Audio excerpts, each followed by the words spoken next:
কি তোমরা কি মানকি না শাকচুন্নি কোনটা? শাকচুন্নি।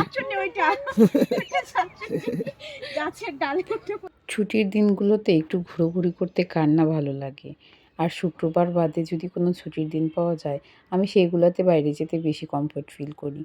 কারণ সেই দিনগুলোতে খুব একটা ভিড় হয় না। আজকে আমরা চলে যাচ্ছি একটা সুন্দর রিসর্টে, যেটা একদম গ্রাম্য পরিবেশের মধ্যে। যেতে যেতেই মনে হচ্ছিল বাড়ির কাছাকাছি আছি মনে হয়। কারণ এই যে গ্রামের ভিতরে জিনিসটা ছিল অনেক সুন্দর পরিবেশ। আর পরিবেশটা সুন্দর হওয়ায় আমার কাছে খুব ভাল লাগছিল। রাইয়ান, আমি আর নূপুর ৩ জন তো খুবই খুশি। প্রথমত আমরা কেউই জানতাম না আমরা কোথায় যাচ্ছি। কিছুটা সারপ্রাইজ প্ল্যানিং আর কি। রাইয়ানের বাবা আমাদের কাউকেই জানায়নি আমাদের কোথায় নিয়ে আসছে। এত সুন্দর একটা রিসর্টে আসার পর আমাদের মনটা সত্যিই খুব ভালো হয়ে গিয়েছিল। রায়ান আর রায়ানের বাবা ফ্রি হয়ে ঘুরতে গেল। ওরা ভাবছিল যে আমরা ঘুরে আসি, পুরো রিসোর্টটা দেখে আসি। তোমরা তো ততক্ষণে ছবি-টবি তুলে নাও। এইদিকে আমি একটা গাছ দেখে উঠে পড়লাম গাছে। কিছুটা পেত্নির মতো গাছে হাত নাড়াচ্ছিলাম। আর রায়ানের বাবা বলছিল, "তোমরা তো পুরো পেত্নী হয়ে গেছো গাছের ডালে বসে।" নূপুর আর আমি কিছু ছবি তুলে নিলাম। আর আমরা মেয়েরা তো ছবি তুলতে বরাবরই ভালোবাসি। আর সেলফি প্রেমী হলে তো আর কোনো কথাই নেই। রায়ান এখানে কিছু উট পাখি দেখে সেগুলোকে ধরেছিল, রায়ানের বাবা বলছিল। তখন আমি আর নূপুর এখানে ছিলাম না। চিন্তা করা যায় এই উট পাখি আমার ছেলে ধরেছে। আমার তো দেখেই ভয় লাগছিল। ওরা মাথাটা কিভাবে বাইরে বের করছে দেখুন। আর এখানে সুন্দর করে এই পার্কের নামটা লেখা ছিল। দেখে ভালোই লাগছিল। এখানে ছিল কিছু বন মুরগি, যেগুলো ছিল এখানে। আর এখানে আগে অনেক রকমের পশু পাখি ছিল। এখনও যেহেতু খুব একটা লোকজন আসা যাওয়া হয় না, তাই সব কিছুই কিছুটা বন্ধের মতো। খুব কম লোকের যাতায়াত হওয়ার কারণে পার্কটা একদম নিরিবিলি। আমরা ঘুরে বেশ মজাই পেয়েছি। আমরা গিয়েছিলাম বৃহস্পতিবার, যে কারণে পুরো পার্কটা ফাঁকাই ছিল। এইদিকে আঙ্কেলরা অনেকগুলো মরিচ গাছ লাগাচ্ছিল। আমরা জানতে চাইলে বলে যে মরিচ লাগালে কিছু মরিচ খাওয়াও যাবে, আবার কিছু বিক্রিও করা যাবে। এখানে কিছু সবজিও লাগিয়েছিল তারা। এখানে ছিল ফুলকপি, বাঁধাকপি, টমেটো, আরও নানান রকমের সবজি ছিল। পাশে অবশ্য ফুল গাছও ছিল, কিন্তু সবজির পরিমাণটাই বেশি ছিল।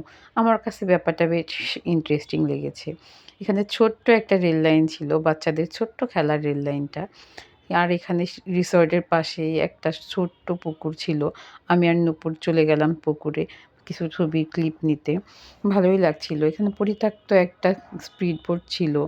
স্পিড বোটটা অনেক দিন ব্যবহার হয় না, দেখেই বোঝা যাচ্ছিল। এখানে আগে অবশ্য অনেক লোকের যাতায়াত ছিল। তখন খুব চলত এই সব কিছু। আর অনেক রকমের রাইড ছিল এখানে। এখনও আছে, যদিও এখন এইগুলা চলে না আর আগের মতো। এখন এগুলো সাইডে পড়ে আছে পরিত্যক্ত হয়ে। আমি আর নূপুর অনেকগুলো ছবি তুলেছি এখানে। পুকুর পাড়টা অনেকটাই নোংরা হয়ে আছে, কারণ এখানে খুব একটা লোকের যাতায়াত নেই।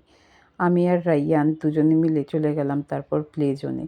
প্লে জোনে তো আমার ছেলের খেলতে বরাবরই ভালো লাগে। খেলার মূল আকর্ষণই ওর কাছে প্লে জোন। প্লে জোন পেলে ওর কোনো কথাই লাগে না। কিন্তু একটু পরপরই আমার ছেলে জিজ্ঞেস করছিল, "আম্মু আমার টাইম কি শেষ?" কিন্তু আমি ওকে বারবার পাঠাচ্ছিলাম আর বলছিলাম, "তোমার টাইম এখনও শেষ হয়নি বাবা। তুমি আরও কিছুক্ষণ খেলতে পারবে।" ১ ঘন্টা টাইম ছিল। ১ ঘন্টায় ৳১০০। কিন্তু আমার কাছে মনে হচ্ছে রিজনেবল প্রাইসের মধ্যেই অনেকক্ষণ খেলেছে আমার ছেলে। অন্যান্য পার্কগুলাতে দেখা যায় অল্প কিছু রাইডে অনেক বেশি টাকা নেয় তারা। তারপর আমরা চলে আসলাম একটু কফি খেতে। কফি খেতে, খেতে বেশ ভালোই লাগছিল। এখানকার কফিটা বেশ মজা লেগেছে আমার কাছে। অল্প টাকায় এত ভালো কফি সাধারণত কমই পাওয়া যায়। তারপর আমরা সবাই মিলে চলে গেলাম আবার একটু ঘুরতে। এখানে আমি চুরিবিদ্যা কিছু গাছ দেখে মহাবিদ্যা আর যদি না লোভ পড়ো সামলাতে ধরা। পারলাম না। তারপর চলে আসলাম। আসলে এগুলো ছিল অপরাজিতা ফুলের বীজ। ফুলের বীজটা দেখে আমার মনে হলো যে ২ টো ফুলের বীজ নিলে কি এমন হবে? গাছপ্রেমীদের কাছে এটা কোনো চুরি না। আমি মনে করি। কার কি মতামত আমাকে জানাবেন প্লিজ। তারপর আমরা হায়দ্রাবাদের একটা রেস্টুরেন্টে চলে আসলাম। আমাদের তো বাইরে আসলে ফুচকা খেতেই হবে মাস্ট। রায়ানেরটা যদিও ঝাল ছাড়া। তারপর আমাদের কাঙ্ক্ষিত হাফ স্যান্ডউইচ চলে এসেছে। রায়ান আর রায়ানের বাবা দুজনে মিলে খুব মজা করে খেয়েছে। এবার তারা দুজনে মিলে একটু গল্প করছিল। তারপর আমাদের বের হতে হবে গন্তব্যের উদ্দেশ্যে। বাইরে এসে দেখি খুব সুন্দর করে ট্রেন যাচ্ছে। এই দৃশ্যটা দেখতে আমার ভীষণ ভালো লাগে। আমাদের ভিডিওটা কেমন লাগলো জানাবেন আপনারা। লাইক, কমেন্ট, শেয়ার দিয়ে পাশে থাকবেন। ধন্যবাদ।